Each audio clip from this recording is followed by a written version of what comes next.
Got a package in the mail. I guess you can't really call this a package, actually. They were left at my doorstep, though.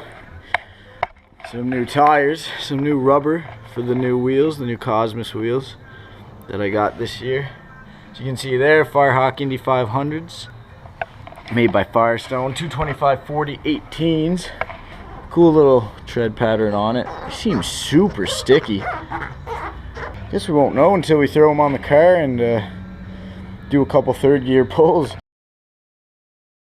Alright guys, so hopping into the hatch here, and decided before I leave I'm just gonna wire up the compressor here, since that's easy. It's just black and a red wire off the compressor to the black and the red off the wiring harness here.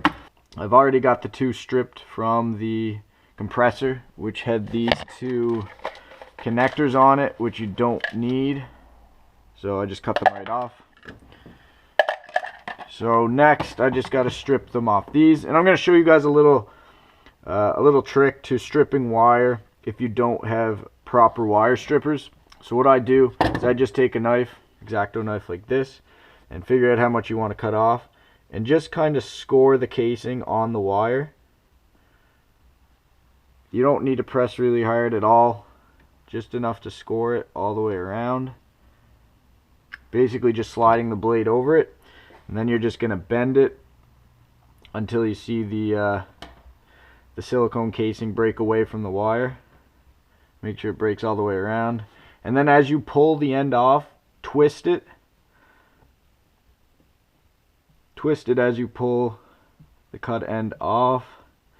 And if you have frayed copper wire like these, then you'll just have a nice neat connection at the end, and nothing is no wires or no little bits are frayed off, and it all stays together nicely. So that's just a little trick that I learned in college a while back for stripping wire, and you guys can use that if you guys don't have proper wire strippers with you.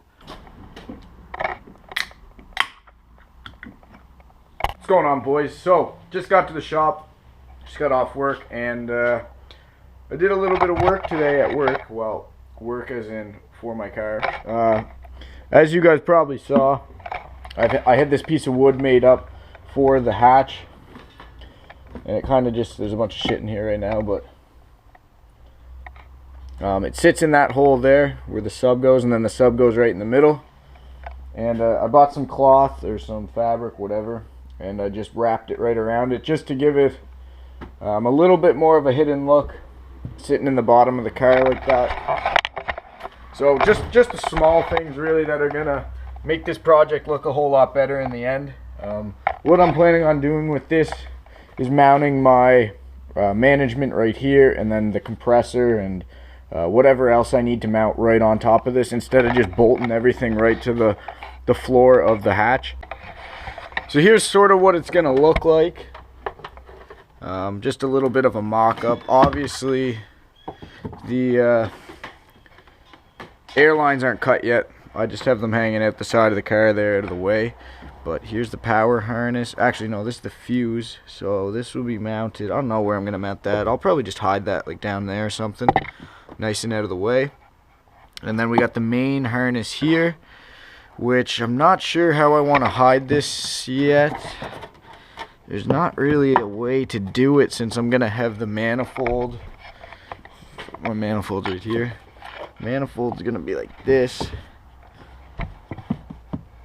just like that, and the hoses will be coming right into it, and then this will go just like this, which is really tight, but it should be like that.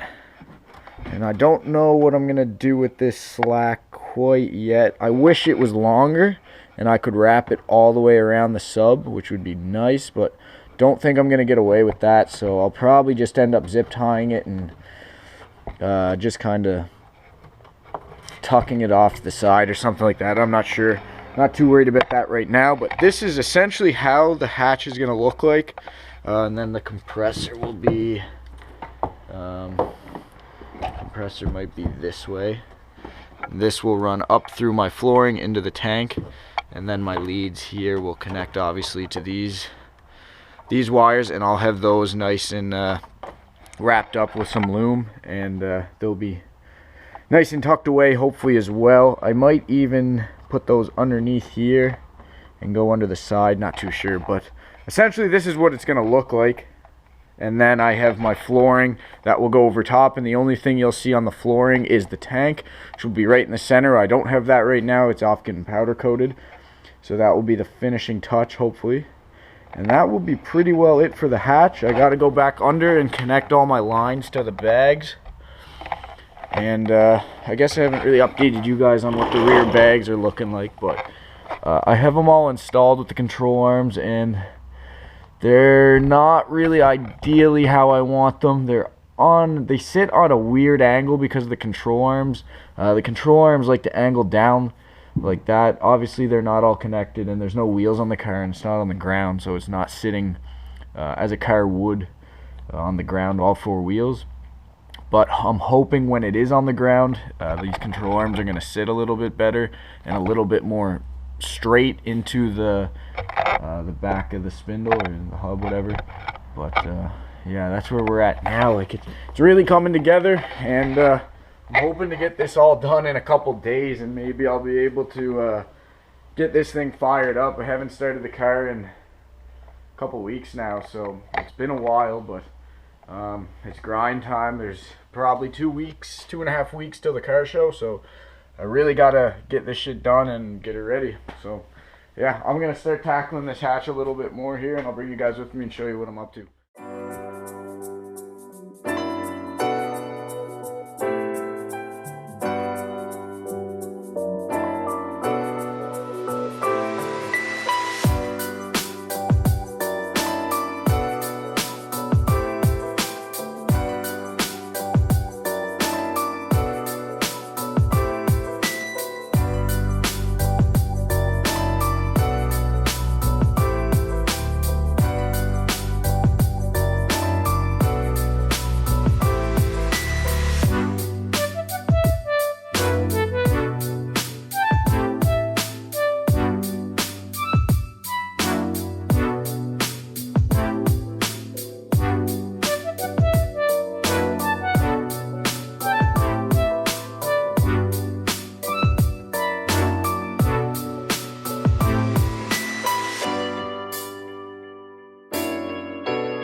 Alright, so just finishing up, well, I guess not finishing yet, but getting there with the wiring up front. As you can see, I've got my ground here ready to attach to here. Once I shorten that line to the appropriate length, I've got my inline fuse here, which is going to go here onto the power node of the battery, and then I've got my ignition switch here, which will allow the whole system to get power.